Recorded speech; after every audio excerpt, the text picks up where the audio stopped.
Baik, bismillahirrahmanirrahim. Assalamualaikum warahmatullahi wabarakatuh. Berjumpa kembali di acara Bincang Biologi, teman-teman belajar bersama guru kreatif. Masih di acara Kupas Tuntas materi biologi kelas 10. Masih di pokok bahasan tentang bab Monera, teman-teman, gitu ya. Ini adalah pertemuan yang kedua, teman-teman. Di pertemuan pertama sempat kita bahas sampai dua anggota yang termasuk ke dalam Monera ya, yaitu Archaebacteria dan Cyanobacteria. Ini sudah kita bahas kan ya.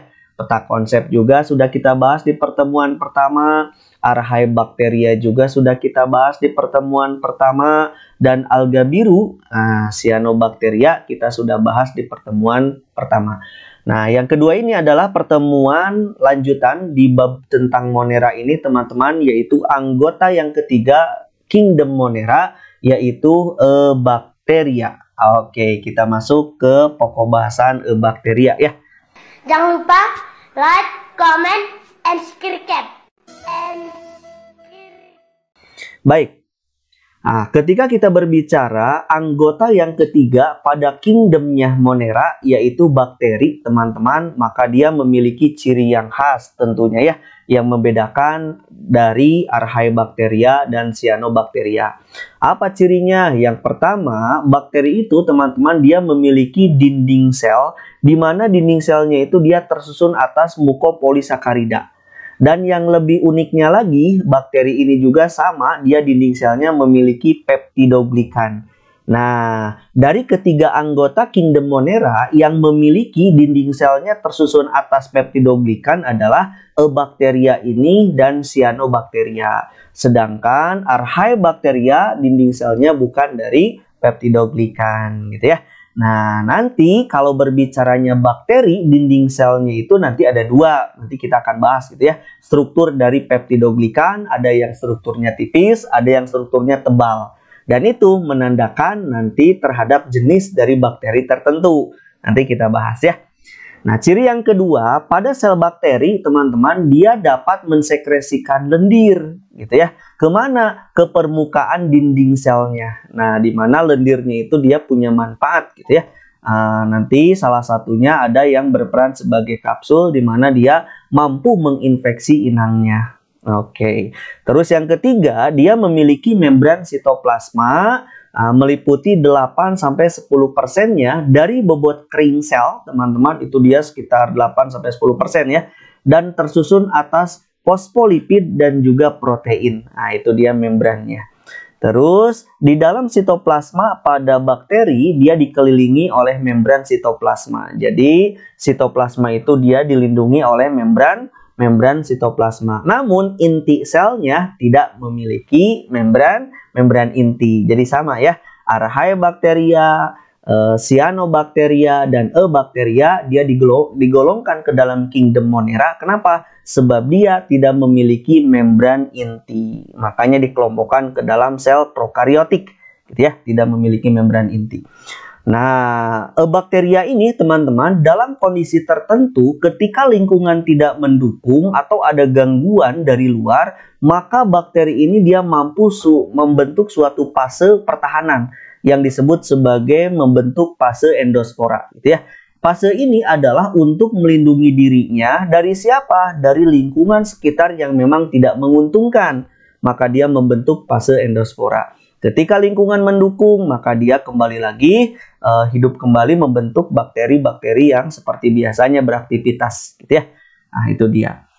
Ciri yang keenam adalah ada yang bergerak, teman-teman. Nah, bakteri ini ada yang bergerak sebab dia punya flagel, gitu kan. Ada juga yang memang tidak, gitu ya. Berarti dia obligat melekat pada inang tertentu. Nah, seperti itu. Itu adalah ciri dari bakteri. Yang kedua, kita perhatikan bentuknya. Nah, ini yang menjadi unik, gitu ya, yang membedakan dia dari anggota-anggota Kingdom Monera yang lainnya. Nah, bentuk pada sel bakteri ini dia bervariasi. Mulai dari ada yang berbentuk basil, gitu ya, atau bacillus, atau bahasa kitanya batang. Nanti bisa dicontohkan Bacillus subtilis dan yang lain-lain. Namanya juga kata depannya basil, gitu ya. Bacillus berarti batang. Ada yang berbentuk kokus, teman-teman. Nah, kalau basil berarti yang ini bisa diperhatikan, bacillus bentuknya batang, gitu ya. Kokus bulat, ini dia koken, kokus, gitu ya, bulat. Nah, seperti itu. Ada nitrosococcus, berarti bentuknya bulat dia. Ada spirillum. Nah, ini spiral atau bergelombang. Nah, bentuknya ada yang spirillum atau dia bergelombang membentuk spiral. Contohnya adalah ini nih, spirillum minor. Nah, terus ada yang kokobasil, jadi antara bulat dan batang, jadi gabungan gitu ya. Ada bulat dan batangnya di dalam bentuk sel tubuhnya, misalkan Coxiella ini ya. Terus ada yang berbentuk vibrio, teman-teman, atau sering disebut sebagai tanda baca koma, jadi bentuknya huruf koma, contohnya vibrio cholera gitu ya. Nah, dia vibrio cholera itu dia bentuknya koma. Terus ada yang spiroseta atau dia spiral uril gitu ya, seperti skrup. Jadi tubuhnya bisa memanjang dan bisa memendek kapan? Saat bergerak. Contohnya misalkan Treponema pallidum gitu ya. Nah, bentuk yang lainnya bisa diperhatikan sama teman. Kalau kokus itu macam-macam gitu ya, bulat itu macam-macam. Ada yang diplococcus berarti ada dua. Ada diplococcus pneumonia, misalkan pada pneumococcus itu dia bulat-bulat namun diselubungi lagi oleh kapsul gitu ya, ada kapsulnya. Terus ada staphylococcus, ini seperti anggur teman-teman, staphylococcus. Terus seperti rantai, ini dia streptococcus. Terus ada 8 sel, ini namanya sarkina. Terus ada 4 namanya tetracoccus ya. Kalau basil dia seperti ini, ada basil bentuk batang, diploblasil, ada bentuknya palisade gitu ya, seperti halnya jaringan tiang ya. Ada streptobasil, terus ada kokobacillus. Nah, ini yang tadi ya, gabungan antara bulat dengan batang. Jadi tidak bulat sempurna dan juga tidak membentuk batang sempurna. Makanya disebut sebagai kokobasil. Nah, gitu ya. Terus ada hippie seperti ini. Nah, ini dia stylenya. Ada flagelnya ya, ada ekornya. Vibrio, ini dia bentuk seperti koma. Oke, itu dia berkenaan dengan bentuknya. Nah, ini ada yang lanjutannya teman-teman. Terus ini dia vibrio yang lebih enak kelihatannya seperti koma, seperti ini nih. Koma banget ini kelihatan. Nah, bentuknya banyak yang seperti ini teman-teman. Ini dia spiral tadi ya, spirillum, bentuknya spiral seperti ini. Ada yang berbentuk filamen juga. Seperti ini ya. Banyak sekali bentuk-bentuknya berdasarkan bentuk dari sel bakterinya. Nah, yang selanjutnya teman-teman, dari struktur bakteri, kalau kita lihat strukturnya, jadi kalau kita bedah gitu ya, kita belah dari strukturnya bakteri ini, maka dia punya bagian-bagian khusus. Yang pertama ada yang disebut sebagai kapsul atau lapisan lendir, teman-teman.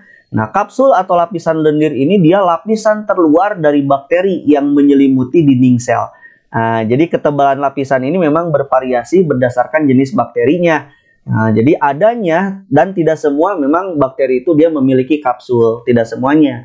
Kalau bakteri-bakteri yang berkapsul memiliki lapisan lendir ini biasanya bakteri-bakteri yang memang sangat patogen, gitu ya. Dia mampu menghasilkan racun. Nah, ini dia yang pertama adalah kapsulnya. Jadi lapisan terluar yang menyelimuti dinding selnya, begitu ya. Yang kedua, di bawahnya, tepat di bawah dari kapsul ada dinding sel, dia tersusun atas peptidoglikan seperti tadi. Jadi dinding selnya itu disusun oleh peptidoglikan. Gitu ya, dia itu merupakan suatu polimer teman-teman yang terdiri dari gula yang berikatan dengan polipeptida yang sangat pendek. Gitu ya, makanya disebut sebagai peptidoglikan. Jadi ada karbohidrat dan ada proteinnya. Selanjutnya teman-teman ada membran plasma. Nah, ini dia membran plasmanya tersusun atas senyawa fosfolipid dan protein. Memang pada umumnya membran plasma seperti itu ya, dan bersifat selektif permeabel, sama gitu. Ini dia membran plasmanya. Terus lipatan membran plasma, ada macam lipatan teman-teman. Jadi membran plasmanya pada bakteri itu dia mampu berlipat ke arah dalam membentuk struktur yang disebut sebagai mesosom. Nah, ini dia gitu ya. Jadi lipatan atau tonjolan dari membran plasma dia ke arah dalam membentuk mesosom. Perannya seperti halnya mitokondria pada sel-sel eukariotik gitu ya. Nah, seperti itu. Jadi sebagai respirasi seluler. Terus ada cairannya sama, di dalam selnya ada cairan sitoplasma, dia cairan koloid gitu ya, yang mengandung banyak molekul organik. Nah, selain itu ada garam-garam mineral, enzim, DNA, ada klorosom gitu ya, dan juga ada organel yang disebut sebagai ribosom. Nah, berbicara ribosom, ini adalah organel yang hanya dimiliki oleh sel prokariotik gitu ya. Organelnya hanya ribosom saja. Nah, dia organel-organel kecil yang tersebar di dalam sitoplasma yang punya peran dalam sintesis protein. Berarti sama dengan sel eukariot gitu ya. Nah, dia berperan di dalam sintesis protein. Terus nanti ada bagian yang disebut sebagai plasmid, teman-teman, gitu ya. Nah, sitoplasma tadi sudah ya. Plasmid ini adalah DNA-nya pada bakteri. Jadi DNA pada bakteri itu ada dua macam. Satu, ada DNA yang terurei, teman-teman, dikarenakan dia prokariotik, tidak memiliki membran inti, maka materi genetiknya, asam nukleatnya itu dia tidak dilindungi oleh membran. Nah, tapi dia berkumpul. DNA yang pertama ini dia disebut sebagai nukleoid, gitu ya. Yang paling banyak. Ada DNA yang sirkuler, ada DNA yang membulat. Nah, ini namanya adalah plasmid. Plasmid ini biasanya digunakan oleh kita di dalam bioteknologi sebagai vektor, gitu ya. Oke, nanti kita teman-teman bisa lihat di pembahasan bioteknologi. Gitu ya, itu dia berkenaan dengan struktur dari bakteri. Struktur selanjutnya ada flagellum. Ini adalah sebagai alat geraknya. Gitu ya. Terus ada pili-pilinya, terus ada glandula makanan, gitu ya. Seperti itu, teman-teman. Nah, ini adalah berbicara flagel juga sama. Flagelnya pada bakteri juga bermacam-macam, teman-teman. Ada bakteri yang sama sekali tidak memiliki flagel, maka dia disebut sebagai atrik. Nah, kalau flagelnya satu, maka dia disebut sebagai monotrik. Kalau flagelnya satu di satu kutub, tapi banyak. Jadi di satu kutub banyak. Itu namanya lopotrik. Kalau misalkan ada flagel di dua kutub, maka namanya, tapi sedikit ya, itu dia ampitrik. Tapi kalau seluruh tubuhnya dia ditutupi oleh flagel, maka namanya dia peritrik. Seperti itu. Itu dia berkenaan dengan apa? Berkenaan dengan organel. Ini tadi tambahannya sudah ya. DNA-nya ada dua macam, ada DNA kromosom, ada DNA non kromosom. Tadi ya sudah dibahas. Glandula, ada vakuola makanan juga tadi sudah dibahas sebagai berfungsi memungkinkan bakteri untuk menyimpan cadangan makanannya. Selain itu ada juga di dalamnya vakuola gas. Vakuola gas itu dia memungkinkan untuk bakteri untuk apa? Mengapung di permukaan air, gitu ya. Seperti itu. Nanti untuk beberapa bakteri memang salah satunya pada golongan cyanobacteria itu vakuola gas ini memang dimanfaatkan supaya dia terapung, supaya dia dirinya terkena banyak cahaya. Untuk apa? Fotosintesis, gitu ya. Terus ada klorosom. Ini dia struktur lipatan di bawah membran plasma, teman-teman, yang berisi klorofil. Jadi pada pigmen-pigmen untuk pigmen-pigmen fotosintetik, ya. Jadi ada beberapa bakteri yang memang dia mampu berfotosintetik atau dia mampu hidup secara autotrof, gitu ya. Kalau dia memiliki pigmen. Nama pigmen lalu terkumpul dalam suatu lipatan membran namanya klorosom. Terus ada flagel, tadi sudah disebutkan, bulu cambuk tersusun dari senyawa protein, teman-teman, yang terdapat pada dinding sel tentu ya.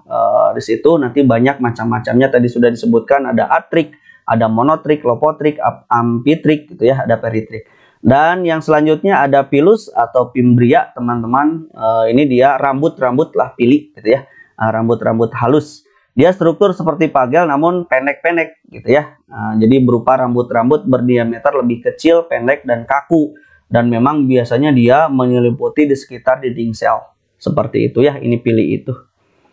Nah, itu dia berkenaan dengan struktur. Nah, tadi di dalam komposisi dinding sel pada bakteri itu ada suatu bahan yang disebut sebagai peptidoglikan.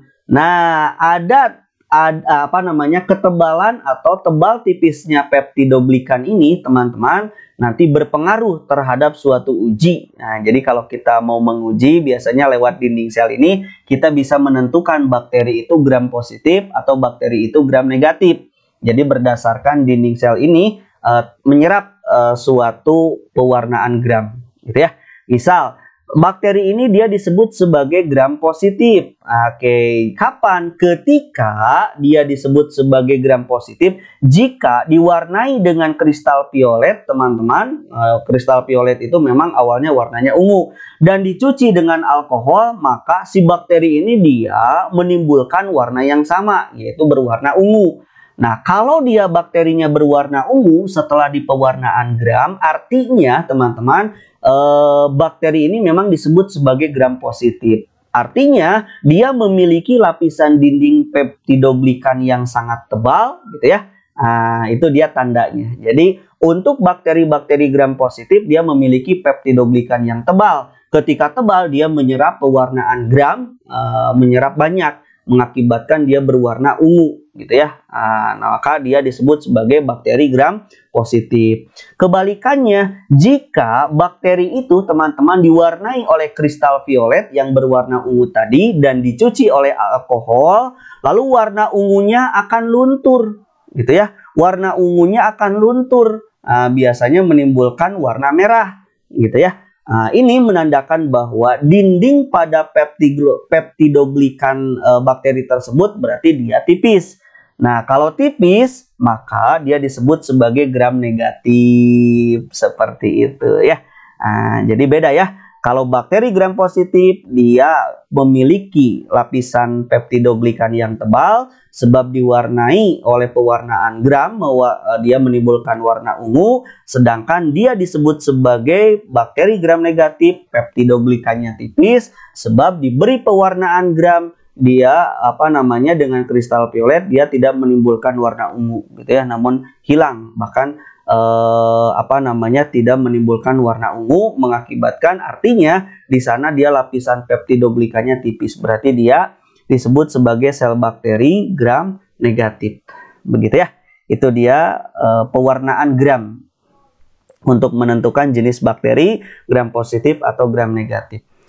Nah, apa bedanya antara bakteri gram positif dengan bakteri gram negatif? Nah, ini teman-teman, dilihat dari dinding sel setelah kita diuji, gitu ya.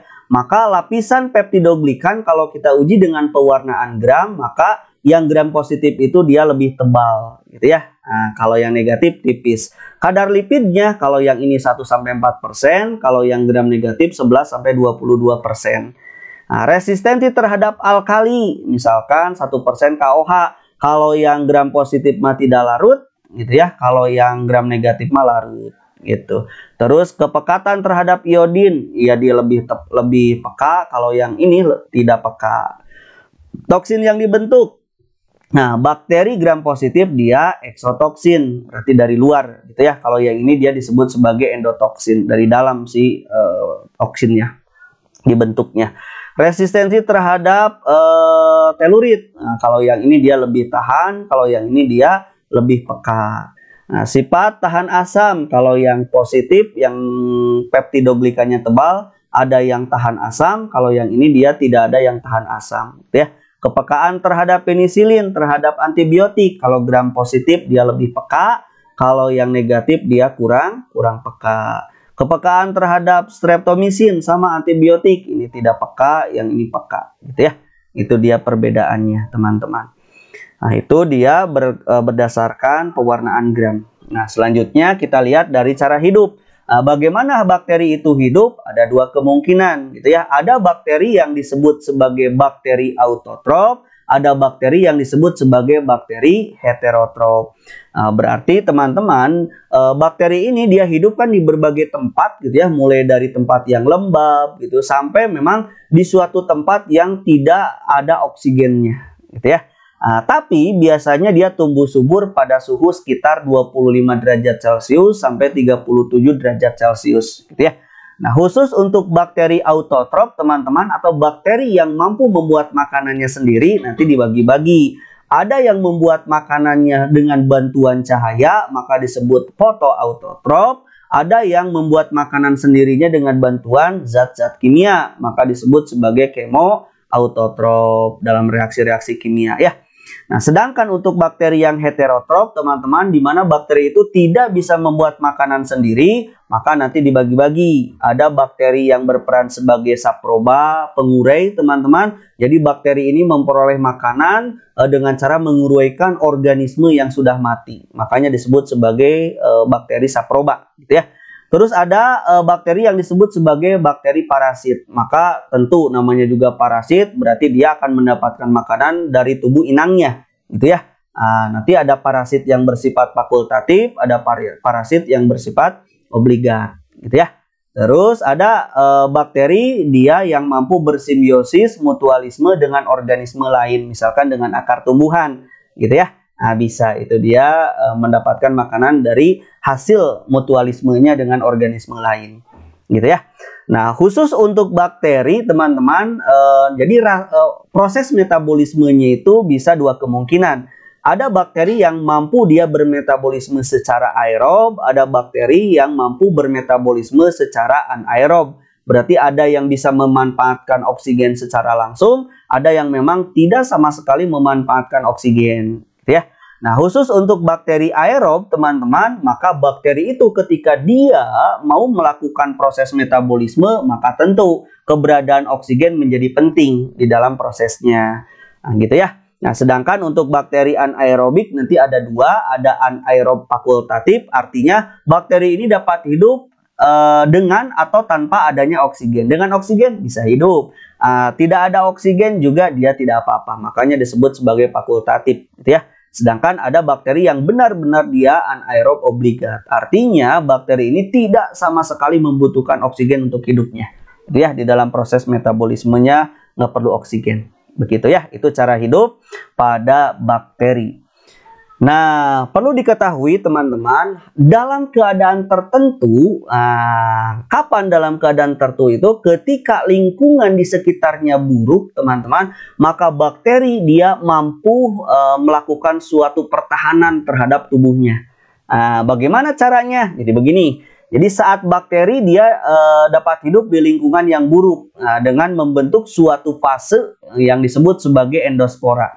Fase endospora ini teman-teman, dia fase di mana dia tahan terhadap lingkungan yang benar-benar tidak menguntungkan bagi dirinya. Misalkan di lingkungan dia banyak desinfektan gitu ya, maupun di lingkungan ternyata lingkungannya ekstrim, misalkan bisa panas, bisa dingin, banyak asam atau banyak garam misalkan gitu ya. Maka dia akan membentuk suatu fase pertahanan untuk mempertahankan dirinya dengan membentuk endospora di dalam selnya, gitu ya. Jadi ini sel bakteri yang besar ini, dia membentuk fase laten, fase pertahanan, supaya dia tidak terkena imbas terhadap lingkungan yang ekstrim tersebut. Kalau lingkungannya sudah baik, maka dia tidak akan membentuk endospora lagi, dia akan membentuk sel bakteri pada umumnya lagi, seperti itu ya. Itu fase pertahanannya. Nah, selanjutnya bagaimana bakteri ini bereproduksi? Jadi bisa dia reproduksi secara aseksual, teman-teman. Dengan bagaimana? Dengan melakukan proses pembelahan biner, ada dia melakukan proses reproduksi secara seksual. Nah, seksualnya ada 3 cara. Bisa secara konjugasi, bisa transduksi, bisa juga transformasi. Nah, 3 konsep ini sedang berbicara reproduksi bakteri secara seksual, gitu ya. Kita bahas satu-satu dulu. Oke, reproduksi bakteri secara aseksual. Nah, bakteri teman-teman dia melakukan reproduksi secara aseksual itu dia dengan cara pembelahan biner seperti ini. Nah, pembelahan ini dia secara amitosis, artinya tanpa adanya fase-fase pembelahan, langsung membelah secara cepat, gitu ya. Dan pada umumnya bakteri dia mampu membelah sekitar 1-3 jam sekali. Jadi cepat banget gitu ya. Sebagai contoh misalkan Escherichia coli gitu ya, yang ada di dalam usus besar kita gitu ya, dia membelah setiap 20 menit sekali, dia mampu melakukan itu. Caranya bakteri ini misalkan dia mau melakukan pembelahan biner, maka yang pertama adalah kromosomnya diduplikasi terlebih dahulu. Diduplikasi. Setelah diduplikasi, dia akan terjadi perlekukan pada dinding sel dan juga membran selnya melekuk yang akan membentuk septum, membelah gitu ya. Hasil dari pembelahan atau pembentukan septum ini teman-teman akan membentuk 2 sel anakan yang benar-benar serupa dengan induknya. Itu dia pembelahan biner. Gitu ya. Nah, yang kedua, dia juga bisa mampu melakukan pembelahan reproduksi secara seksual. Ada 3 tadi ya. Yang pertama, kita lihat dulu konjugasi. Jadi seksualnya bakteri itu bisa secara konjugasi. Konjugasi ini adalah teman-teman pemindahan materi genetik gitu ya, dari suatu sel bakteri ke bakteri yang lain. Nah, gitu ya. Jadi secara langsung melalui jembatan yang disebut sebagai jembatan konjugasi. Contoh misalkan pada bakteri yang mampu konjugasi itu adalah Salmonella typhi, yang menyebabkan tipes, gitu ya. Contoh, ini adalah bakterinya teman-teman mau melangsungkan konjugasi, maka dia akan membentuk pilus terlebih dahulu, saluran yang akan menyalurkan DNA ya, atau materi genetik. Nanti pilusnya dia akan disatukan dengan sel bakteri yang lain, misalkan yang ini donor, yang ini resipien. Maka setelah terhubung oleh pili ini, maka di sini terjadi pertukaran nantinya, gitu ya. Materi genetik yang akan ditukarkan. Setelah itu maka selanjutnya pili itu dia lepas, gitu ya. Nah, akibatnya apa? Akibatnya nanti yang resipien ini dia sudah mengandung materi genetik dari bakteri yang lain, seperti itu ya. Itu adalah konjugasi secara seksual.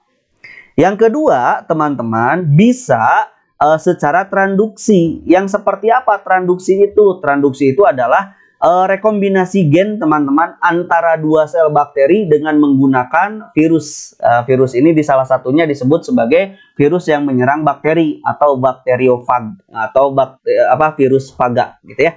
Nah, jadi dengan menggunakan virus di sini ya, menggunakan virus. Jadi transduksinya itu dia menjadi dua. Ada transduksi umum, ada transduksi khusus. Contoh misalkan dengan bantuan virus itu. Faga, bakteriofag atau virus yang menyerang bakteri, dia akan melekat, adsorpsi terlebih dahulu pada bakteri. Lalu si virus ini akan menginjeksikan materi genetik di dalam sel bakteri, gitu ya. Materi genetiknya diinjeksikan. Selanjutnya bagaimana? Selanjutnya dia ada dua kemungkinan ya. Yang pertama, bisa kemungkinan si bakteri ini hancur sebab dibentuk badan-badan virus. Kalau di virus itu sudah kita bahas kemarin, berarti ini fasenya litik, gitu ya. Fase di mana inangnya dihancurkan. Nah, jika ternyata inang ini membawa gen bakteri yang lain kan ya. Nah, nanti si virus ini teman-teman nempel lagi pada bakteri yang lain. Nah, dia akan membawa materi genetik bakteri sebelumnya yang dihancurkan kan ya. Nah, nanti dia akan menempel lagi pada bakteri yang lain, membawa materi genetik bakteri lain ya. Nah, dimasukkan ke dalam bakteri ini, maka itu sudah terjadi proses transduksi. Pemindahan gen bakteri A ke gen bakteri B melewati dengan bantuan virus faga, gitu ya, dengan bakteriofag seperti itu ya. Yang mengakibatkan kalau sudah diinjeksikan materi genetik virus ini yang mengandung materi genetik bakteri sebelumnya, maka bergabung dengan DNA pada bakteri yang baru ini. Itu disebut transduksi, gitu ya.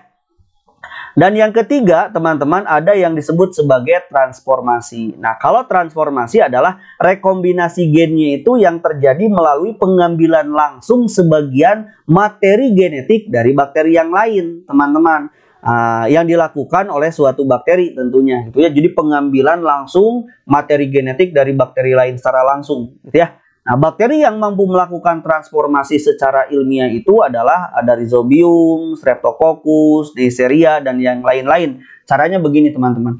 Ini adalah sel bakteri yang siap melakukan transformasi. Di lingkungan sekitarnya ada DNA yang bebas. DNA yang bebas ini dia langsung bisa ditarik, gitu ya, diambil oleh bakteri ini untuk direkombinasi. Akibatnya terjadilah penyatuan. Nah, ini sudah masuk. Lalu dia terjadi penyatuan yang ini disebut sebagai gen telah melakukan rekombinasi, gitu ya. Dan ini penyatuan gen dari luar dengan gen di dalamnya, gen dirinya dengan gen dari luar, yang ini disebut sebagai transformasi, gitu ya. Jadi ada gen dari lingkungan bisa digabungkan dengan gen di dalam sel bakteri, maka itu namanya transformasi. Begitu ya. Itu adalah reproduksi seksual pada tubuhnya bakteri. Selanjutnya, teman-teman, ada klasifikasi bakteri. Nah, bakteri itu diklasifikasikan, gitu ya. Ada Eubacteria. Eubacteria itu bakteri pada umumnya. Jadi bakteri yang memiliki dinding sel yang mengandung peptidoglikan itu dibagi-bagi. Nah, ada yang disebut sebagai Proteobacteria atau bakteri-bakteri, biasanya dia macam-macamnya banyak juga ini. Ada bakteri ungu, teman-teman, dia memiliki bakterioklorofil yang tersimpan di dalam membran plasma selnya, gitu ya. Akibatnya dia bisa melakukan fotosintesis. Ada Proteobacteria chemoautotrof, gitu ya. Dia dapat mensintesis makanannya sendiri dengan menggunakan energi kimia. Dan ada Proteobakteri yang lain namanya Proteobacteria chemoheterotrof. Berarti dia membutuhkan zat organik sebagai sumber karbon dan sebagai sumber energinya. Gitu ya. Nah, ada bakteri yang digolongkan ke dalam bakteri gram positif, ada bakteri yang digolongkan ke dalam bakteri gram negatif. Tadi sudah kita bahas ini ya. Nah, jadi banyak jenisnya yang gram positif itu ada yang bersifat kemoheterotrop, ini beberapa juga ada yang bersifat fotoautotrop. Contohnya bakteri gram positif itu Bacillus, ada juga Clostridium, gitu ya.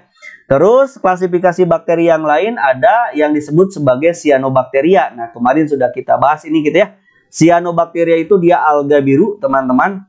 Dia memiliki pigmen untuk proses fotosintesis. Nah, cyanobacteria juga ada yang uni, ada yang multiseluler. Terus ada Spirotheca, ada Spirochaeta gitu ya. Nah, dia berbentuk helix, teman-teman, helix panjang, ukurannya itu 0,25 gitu ya, mm, dan dapat bergerak. Nah, Spirochaeta ini dia, teman-teman, ada yang hidup bebas, ada juga yang memang parasit. Terus klasifikasi yang selanjutnya ada jenis Chlamydia. Chlamydia ini dia berbeda dengan Eubacteria yang lainnya, teman-teman. Jadi karena kenapa dia berbeda dengan Eubacteria pada umumnya? Karena dia tidak memiliki peptidoglikan. Jadi seperti halnya Archaebacteria yang tidak memiliki peptidoglikan pada dinding selnya, gitu ya. Nah, Chlamydia dia merupakan bakteri gram negatif, teman-teman, yang hidupnya dia parasit obligat. Jadi parasitnya parasit banget. Jadi tidak bisa hidup kalau tidak parasit, gitu ya, obligat itu. Bisa pada hewan, parasitnya bisa pada manusia, seperti itu ya. Nah, selanjutnya kita lihat peranan bakteri di lingkungan kita. Ada bakteri yang memang menguntungkan, khususnya pada kehidupan manusia ada, gitu ya. Misalkan yang pertama, bakteri yang menyuburkan tanah dengan cara pengikatan nitrogen secara langsung, fiksasi nitrogen banyak.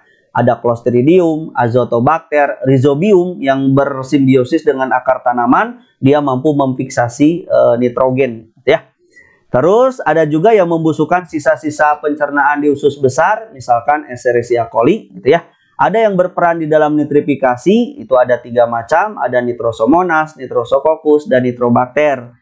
Ada pembuatan keju dan mentega, ini Streptococcus lactis. Ada penghasilan antibiotik, bisa dalam bentuk Streptomyces, ada bisa dalam bentuk Bacillus. Itu ya, Bacillus polymixa, ada juga Bacillus subtilis. Itu dia penghasil antibiotik. Pembuatan keju, itu dia Lactobacillus casei, yogurt, Lactobacillus bulgaricus, nata de coco, Acetobacter psilinum. Nah, ini yang memang berperan dalam kehidupan manusia.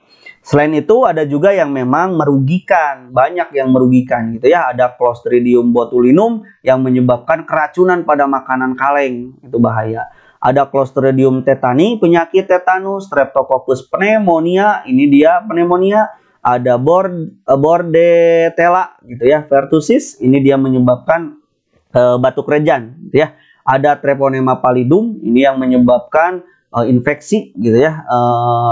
Teman-teman sudah tahu Treponema pallidum gitu ya. Ini yang menyebabkan sesuatu pada misalkan penyakit ya, namanya penyakit Prambosia gitu. Terus ada Treponema pallidum jenis yang menyebabkan penyakit sifilis, ada yang Neisseria gonorrhoeae gitu ya, dia yang menyebabkan kencing nanah pada wanita ataupun pada pria. Terus ada Mycobacterium tuberculosis yang menyebabkan TBC. Ada Mycobacterium lepra yang menyebabkan lepra, ada Coxiella. Nah, ini dia menyebabkan demam gitu ya. Penularannya itu melalui hewan ternak ataupun udara dia. Ada Corynebacterium diphtheria, ini yang menyebabkan difteri. Nah, seperti itu ya. Ini yang memang merugikan, bisa ke hewan ataupun ke manusia, seperti itu. Nah, selanjutnya yang merugikan selanjutnya ada Vibrio, teman-teman. Ini dia yang menyebabkan muntah atau diare demam gitu ya, kejang perut setelah memakan ikan laut yang terinfeksi Vibrio ini. Ada Vibrio cholera yang menyebabkan kolera, ada Staphylococcus aureus menyebabkan infeksi kulit, teman-teman. Ada Chlamydia trachomatis, ini menyebabkan penyakit mata atau kebutaan. Terus ada Francisella gitu ya. Dia yang menyebabkan penyakit tularemia. Terus ada Streptococcus mutan. Ini yang menyebabkan karies atau lubang pada gigi, gitu ya, pada manusia tuh. Ini banyak sekali yang merugikan, teman-teman. Ini bisa diperhatikan ya. Ada Streptococcus pneumonia, ada Propionibacterium, ada Salmonella typhi, tipes, ada Bacillus anthrax, ada Pseudomonas solanacearum, ada Agrobacterium tumefaciens juga yang menyebabkan tumor, gitu ya. Banyak sekali ini ya tumor pada tanaman. Itu dia bakteri-bakteri tadi yang menguntungkan dan yang merugikan ya. Nah, selanjutnya nanti teman-teman ketika terkena sesuatu, misalkan terkena infeksi terhadap dari bakteri yang masuk ke dalam tubuh, maka ada cara menanggulanginya, menanggulangi bahaya yang ditimbulkan ketika seseorang terkena infeksi dari bakteri.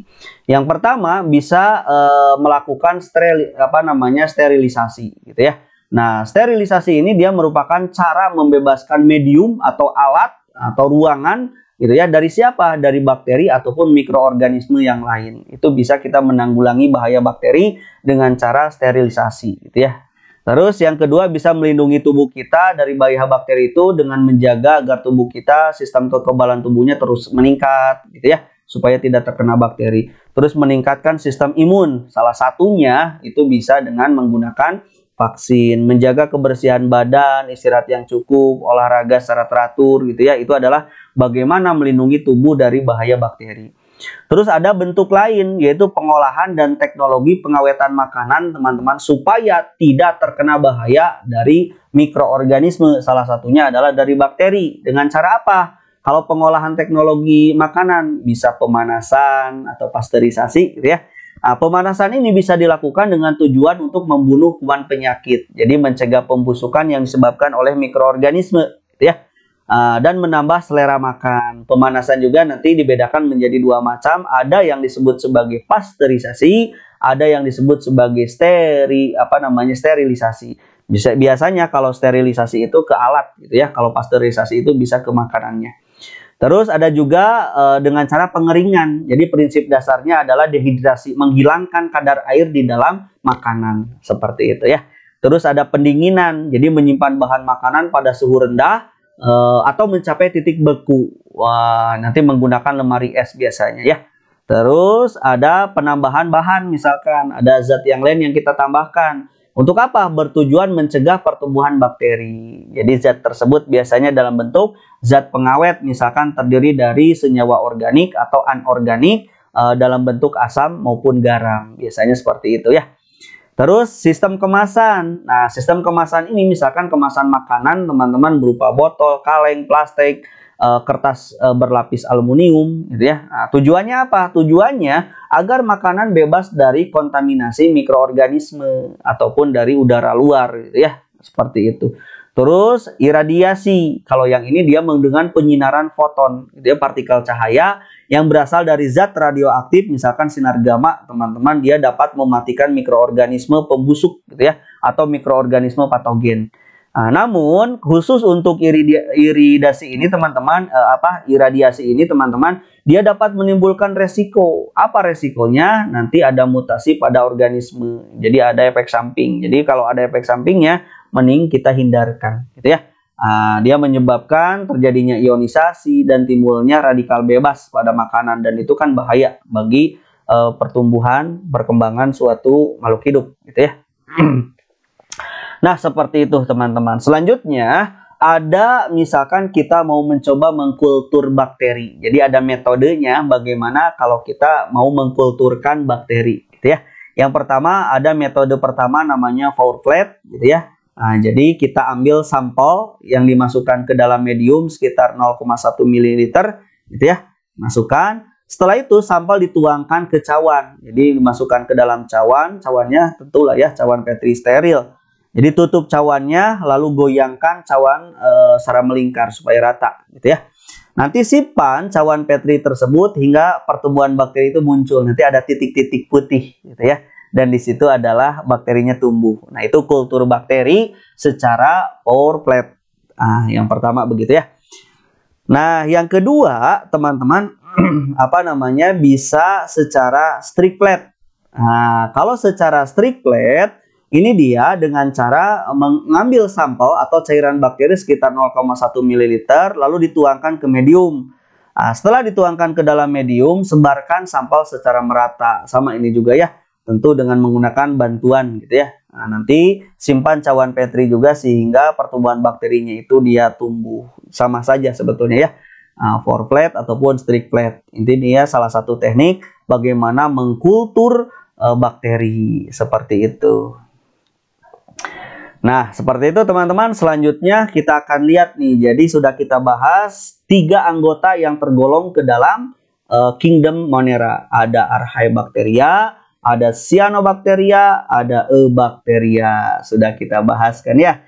Nah, jadi yang terakhir di pokok bahas saja adalah kita akan coba membedakan antara Archaebacteria dan Eubacteria. Cyanobacterianya bagaimana? Sebab Cyanobacteria memang lebih miripnya ke Eubacteria. Gitu ya, kita bedakan antara 2 anggota yaitu Archaebacteria dan Eubacteria.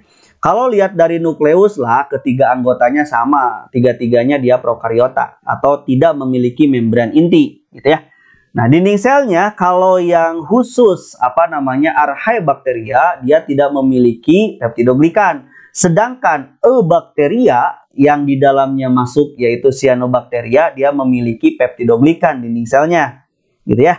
Terus lipid membran, dia beberapa hidrokarbon bercabang. Kalau Eubacteria termasuk Cyanobacteria, dia hidrokarbonnya tidak bercabang. RNA polimerase, ini enzim, dia beberapa jenis. Kalau yang ini hanya satu jenis, gitu ya. Terus intron, yaitu bagian yang bukan pengkodoan. Kalau khusus di Archaebacteria ada pada beberapa gen. Kalau Eubacteria dia tidak memiliki intron, gitu ya. Nah, respon terhadap antibiotik dalam hal ini adalah streptomycin dan chloramphenicol. Nah, kalau Archaebacteria dia pertumbuhannya tidak terhambat. Nah, jadi dia lebih tahan gitu ya, sedangkan Eubacteria itu pertumbuhannya terhambat, begitu ya. Itu adalah perbedaan di antara ketiga anggota yang masuk ke dalam kingdom Monera, teman-teman. Jadi Eubacteria ya sebagai anggota yang terakhir yang dibahas kita di kingdom Monera sudah selesai gitu ya. Mudah-mudahan bermanfaat. Jadi kingdom Monera pada bab yang kelima ini sudah kita tuntaskan. Di dalamnya ada Cyanobacteria dan Archaebacteria di pertemuan pertama. Dan ini adalah pertemuan kedua mengenai anggota yang ketiga yaitu Eubacteria. Itu saja, mudah-mudahan bermanfaat. Saya ucapkan terima kasih. Assalamualaikum warahmatullahi wabarakatuh.